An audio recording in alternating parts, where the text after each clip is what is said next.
O livro de Romanos, no capítulo 1, verso 18 ao verso 22, diz bem assim: A ira de Deus se revela do céu contra toda a impiedade e perversão dos homens que detêm a verdade pela injustiça. Porquanto o que de Deus se pode conhecer é manifesto entre eles, porque Deus lhe manifestou. Porque os atributos invisíveis de Deus, assim o seu eterno poder, como também a sua própria divindade, claramente se reconhece desde o princípio do mundo, sendo percebido por meio das coisas que foram criadas. Tais homens são, por isso, indesculpáveis. Porquanto, não tendo o conhecimento de Deus, não o glorificaram como Deus, nem lhe deram graças, antes se tornaram nulo em seus próprios raciocínios, obscurecendo-lhes o coração insensato. Inculcando-se por sábio, tornaram-se loucos. O que a gente quer analisar através desses textos de Romanos 1, 18 ao 22? Percebemos aqui que muitas passagens das Escrituras Sagradas, falando da queda, torna claro que o pecado é um mal moral. Perceberam? O pecado é um mal moral.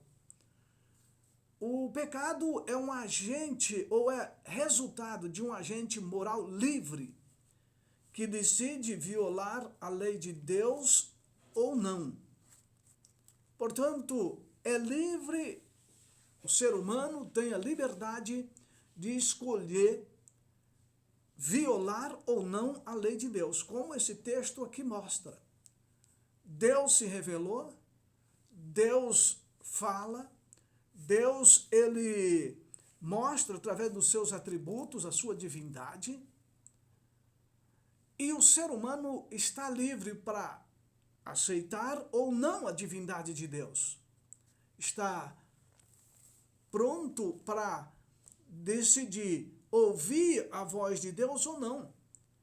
Então, o pecado, além de ser um mal moral, porque ele afeta a moralidade do ser humano, ele também é livre.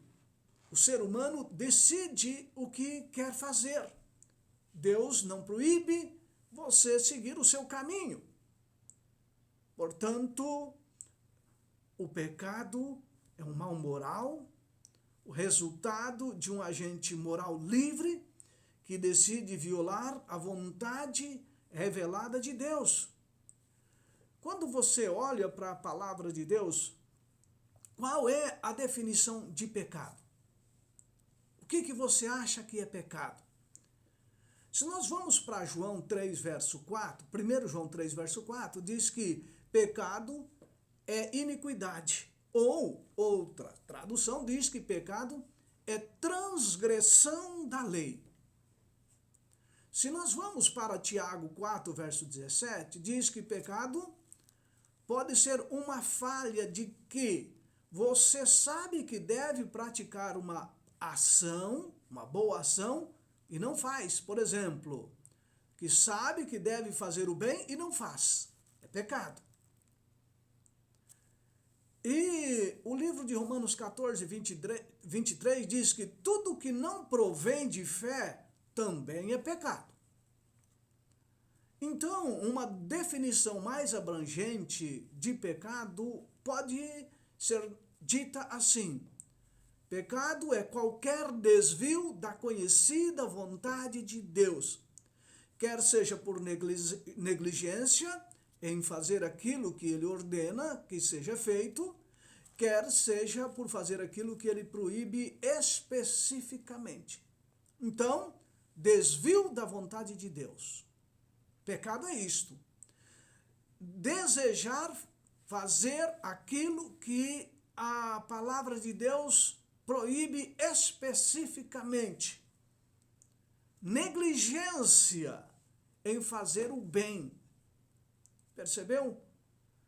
Eu estive ontem pesquisando no dicionário, na inteligência artificial, o que é pecado, e eu achei interessante que diz bem claro também, pecado é negligenciar, fazer o bem, é transgredir a lei de Deus ou a vontade de Deus.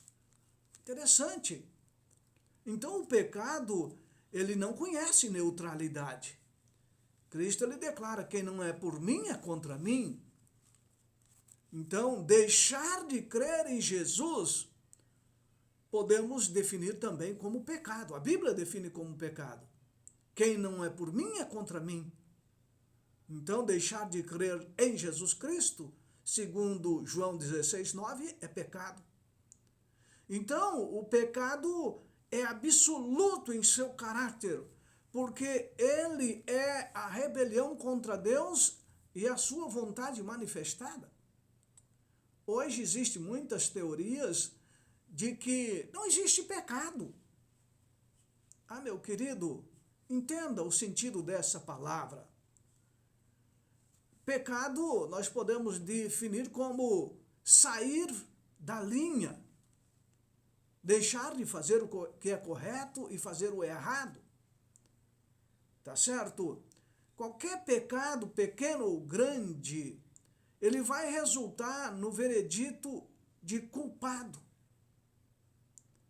Então, nós vivemos num mundo onde as pessoas querem dizer que não existe pecado. Eles querem facilitar. Não, isso aqui não é pecado, isso ali não é pecado. Pecado é quando você transgride o que é justo, deixa de fazer o que é bom, deixa de crer no Deus Criador. Você quer tirar a palavra pecado do dicionário? Tudo bem, mas você vai cometer um erro e isso é um pecado. Percebeu?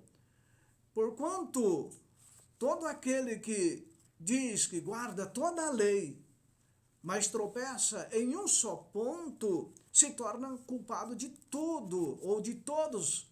Isso está escrito em Tiago 2:10. Às vezes nós dizemos, olha, mas eu não tenho pecado nenhum, não tenho culpa nenhuma. Olha, eu sou uma pessoa sem pecado. Qualquer, diz Tiago, que guarda toda a lei, mas tropeça em um ponto só, ele se torna culpado de todos. Por quê, Daniel, que é tão radical assim? Bem, não vai entrar no céu pessoas que vivem no pecado. Não vai ter como entrar no céu. Porque o céu será limpo, ou é limpo do pecado. Não vai ter mais pecador no céu. E quando eu peco, seja pecado pequeno ou grande, como queremos definir, ele vai nos tirar do céu. Por isso que se eu quebro um mandamento, eu me torno culpado de todos. Quer dizer, por causa da quebra de um mandamento, eu não vou ser salvo. Daniel, mas então quem é que vai ser salvo? Para isso existe a graça de Deus, a salvação em Jesus Cristo, né? Vamos entender mais. E entendendo mais a questão do pecado, ele envolve tanto pensamentos quanto ações. Frequentemente nós ouvimos referência ao pecado como sendo apenas atos concretos e visíveis da transgressão da lei. Eu vi, eu concretizei, ou alguém concretizou o pecado. Mas o próprio Jesus, quando aqui esteve, ele disse o seguinte, porque a Bíblia diz que Jesus veio para engrandecer a lei e torná-la gloriosa. Jesus, ele não veio diminuir a lei, ele veio engrandecer a lei. E em relação a isso, ele diz que se eu ou você manifestamos ira contra o nosso irmão, nós estamos cometendo um grave pecado. Estamos quebrando o mandamento de não matarás, de Êxodo 20, verso 13. Você está irado contra o seu irmão. Você não matou. Você está revoltado com ele. Você tem vontade de pegar ele e esfolar ele, esganar ele, dar umas boas pancadas nele. Você pensou apenas, você não fez. E a Bíblia diz que essa ira contra o nosso irmão, nosso próximo, é a quebra do mandamento de Êxodo 20, verso 3, não matarás. Percebeu? Outro exemplo. Passa aí uma mulher bonita, né? Mal vestida, e lá vem os pensamentos maus. Ou um homem bonito, né? Todo bonitão, e a mulher olha, e lá vem os pensamentos de cobiça, e lá vai naqueles pensamentos mais, né? Mais profanos. A Bíblia diz que nós estamos quebrando o mandamento, o 7º mandamento da lei de Deus, de Êxodo 20, verso 14. Não adulterarás. Você não concretizou, você pensou. Você, ali o seu pensamento processou. A Bíblia chama isso de pecado. Exatamente. Leia o livro de Mateus 5, 6, ali, 7, você vai ver esses detalhes. Jesus foi muito enfático nessa questão. Portanto, o pecado envolve não apenas a desobediência aberta manifestada em ações, como tem também pensamentos e desejos.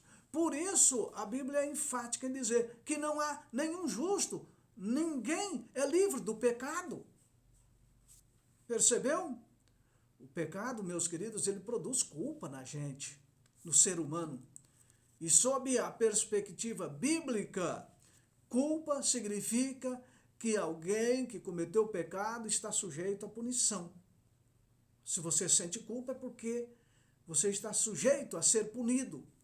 Uma vez que todos nós somos pecadores, o mundo inteiro acha-se culpável perante Deus, diz Romanos 3, verso 19. E eu leio esse verso onde diz: ora, sabemos que tudo o que a lei diz, aos que vivem na lei o diz, para que se cale toda a boca e todo mundo seja culpável perante Deus. Por quê? Nós erramos.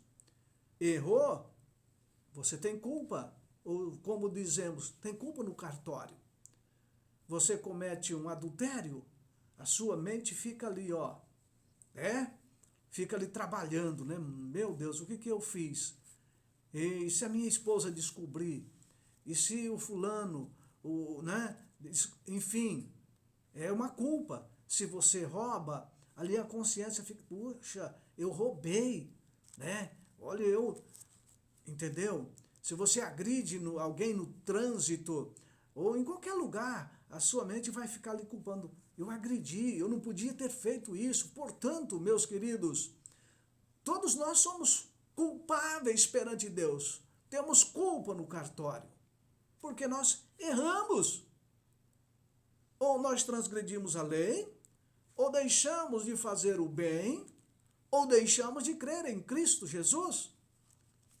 Se não trata corretamente essa questão, se nós não tratarmos corretamente essa questão da culpa, essa culpa ela vai devastando as faculdades físicas, as faculdades mentais, as faculdades espirituais.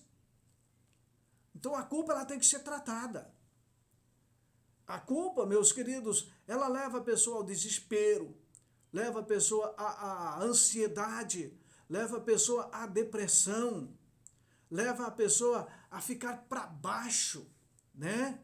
Negativo, baixa autoestima, porque ele sempre se sente culpado.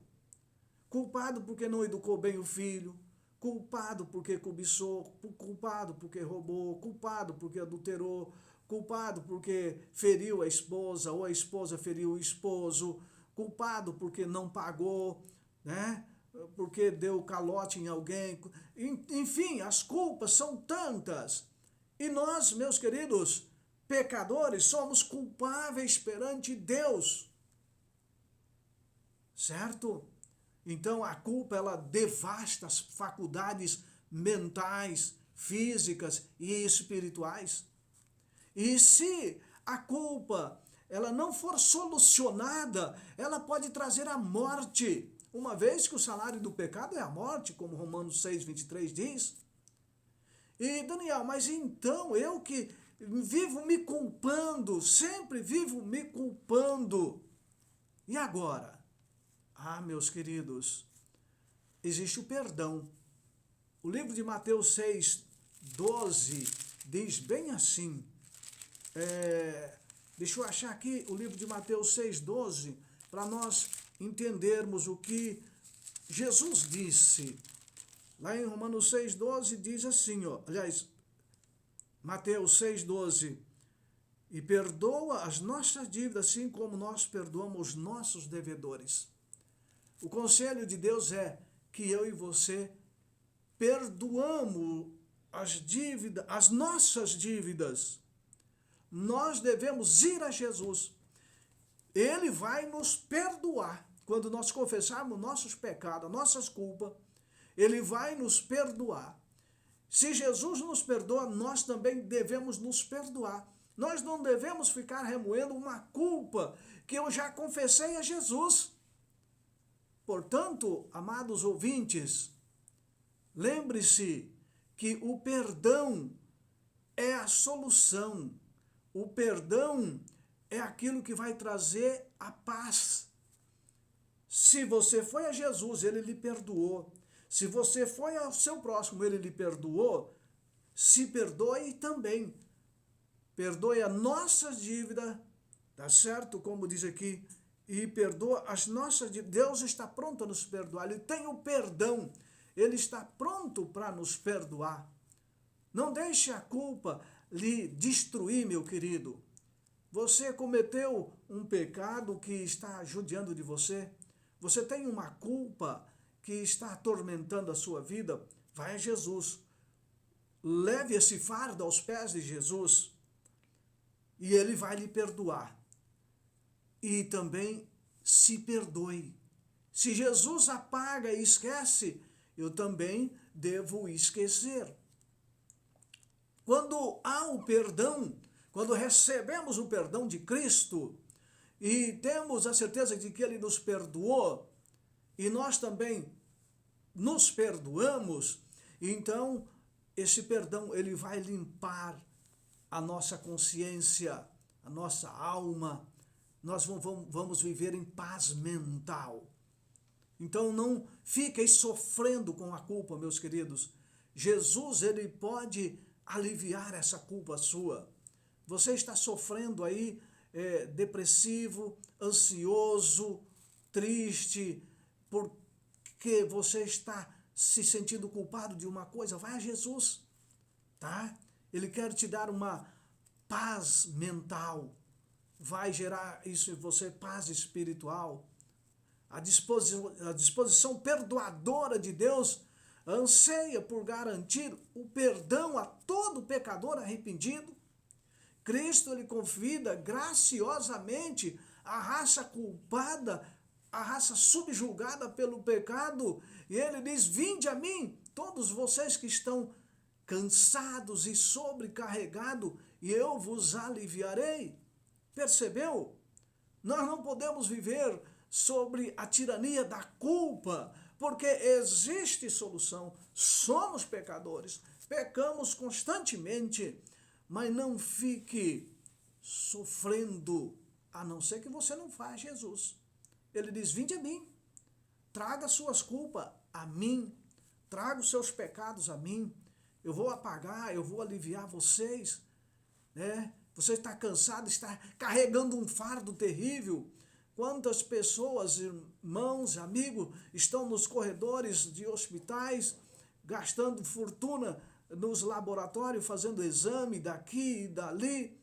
Hoje é um mal que leva centenas de pessoas à doença. A culpa é um mal que leva centenas de pessoas a enfermidades. Jesus está dizendo: traga o seu fardo a mim, eu vou aliviar você. Eu sou manso, eu sou humilde de coração, estou disposto. Eu sei quem você é. Eu sei que você é pecador. Eu sei que você é trapaceiro. Eu sei que você cobiça. Eu sei que você faz isso. Deus sabe tudo. Você não vai esconder de Deus tampouco. Nós não podemos esconder situações até do nosso próximo, quanto mais de Deus. Mas ele está dizendo, olha, traga a minha sua culpa. E se nós vamos a Jesus, ele vai aliviar esse fardo. Né? Ele vai fazer com que eu e você nos descansamos. Mas nós devemos confessar e abandonar. Não devemos ficar ali na mesmice. Confesso hoje, continuo amanhã. Confesso, depois de amanhã eu continuo. Não vamos, Deus não se engana. Deus não é enganado. Tá certo? Precisamos de ser sinceros. Confessar, abandonar, o seu fardo vai ser aliviado, a sua depressão, talvez, se for por esse caso, a sua ansiedade, se for por essa questão, vai ser aliviada, porque Jesus tem o perdão. Ele vai nos aliviar. Sabe, a sede do pecado, aquilo que a Bíblia diz, é o coração. Isso mesmo. Ou nós podemos chamar que a sede do pecado é a mente, né? O coração é apenas uma bomba de sangue, né? Para bombear o sangue para o nosso organismo. Mas nós usamos a expressão de coração, eu amo você de todo o coração. O coração aqui é mente. Mente. O coração, ele não pensa. O coração, ele bombeia. Ele recebe os reflexos, claro, do nosso pensamento. E por isso ele bombeia forte, né? Ou diminui as frequências dos batimentos. Mas é a nossa mente que processa tudo. Então, a sede do pecado é a nossa mente. Do coração, diz a Bíblia, procede as saídas da vida, ou seja, da mente procede as saídas da vida. Cristo revela que são os pensamentos da pessoa que contamina.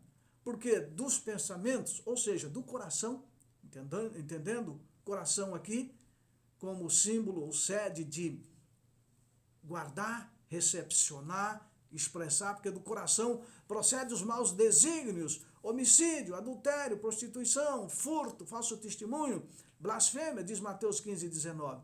É do coração, ou seja, da mente é que procede tudo isso. Então, é através do coração, ou seja, mente, que a pessoa inteira, o intelecto, a vontade, as afeições, as emoções e o corpo são influenciados. Percebeu? Uma vez que a mente é enganosa, mais do que todas as coisas, desesperadamente corrupta, diz Jeremias 17:9. É assim que é o ser humano, é assim que somos, desesperadamente corrupto. Percebeu? Do nosso coração sai aquilo que vai levar-nos ao pecado. A natureza humana ela pode ser descrita como corrupta, depravada, inteiramente pecaminosa. Se ela não for subjugada ao poder do Espírito Santo, meu querido, somos depravados, corruptos, pecaminosos, desesperadamente corruptos. Somente pelo sangue de Cristo, pela graça de Cristo, nós podemos reverter essa situação. Somente a morada de Cristo no nosso coração pode reverter esta situação.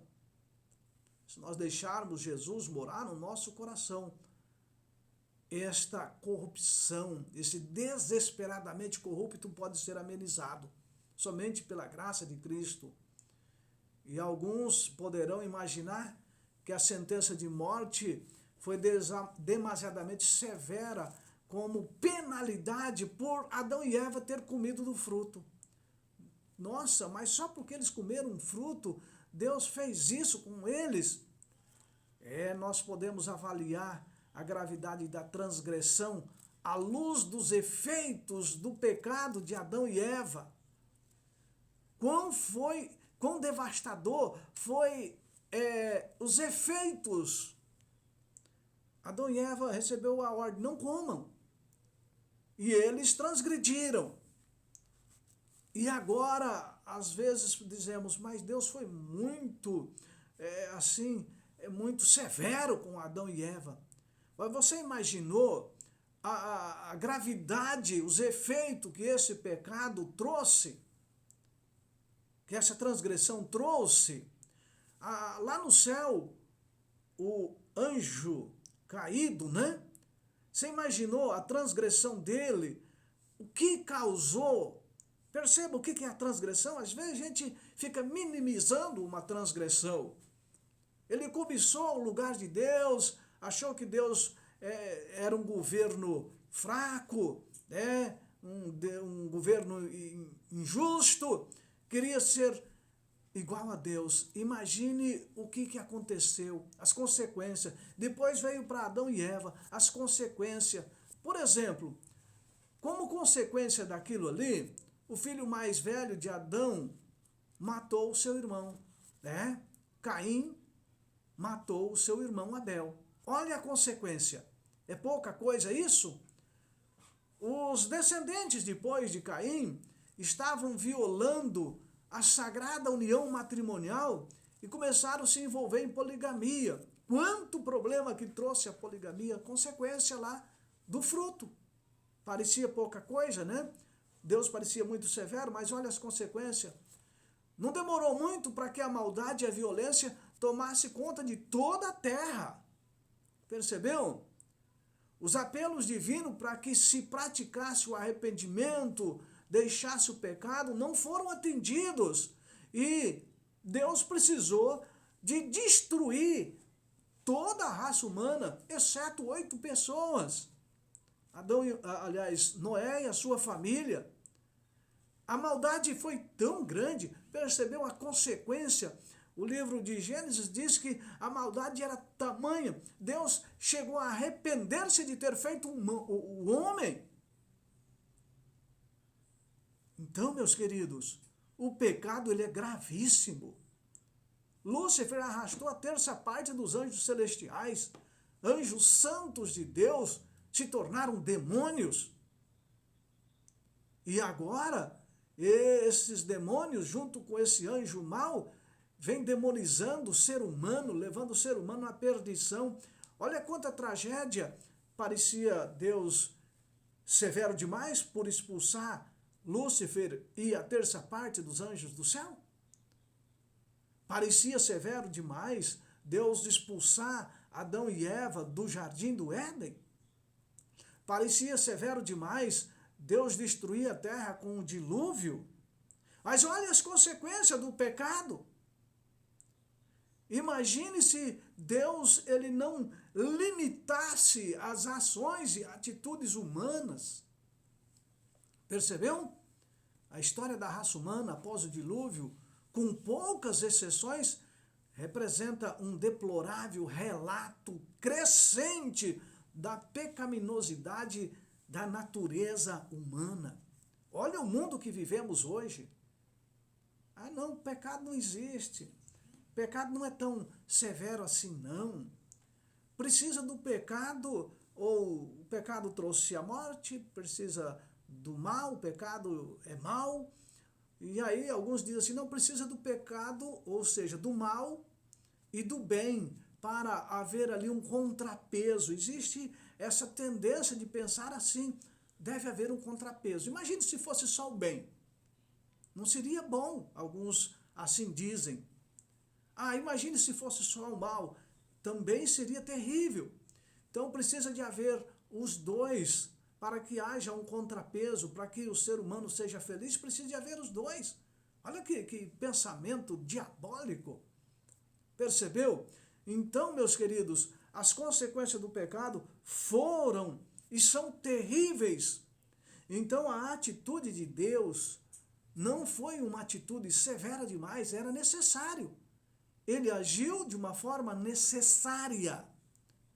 Mas o duro que a gente olha a atitude de Deus apenas em expulsar Adão e Eva do jardim, ou expulsar o anjo caído, os seus demônios do céu. Você diz assim, mas que atitude dura, severa demais. Mas e a atitude de Deus enviar o seu Filho para resgatar a humanidade? A gente não olha para esse lado, não é mesmo? Às vezes a gente não olha. A atitude de Deus enviar o seu Filho para resolver esse problema cruel do pecado. A atitude de Deus dizer, vinde a mim, venham a mim. O convite de Deus todo dia chamando eu e você.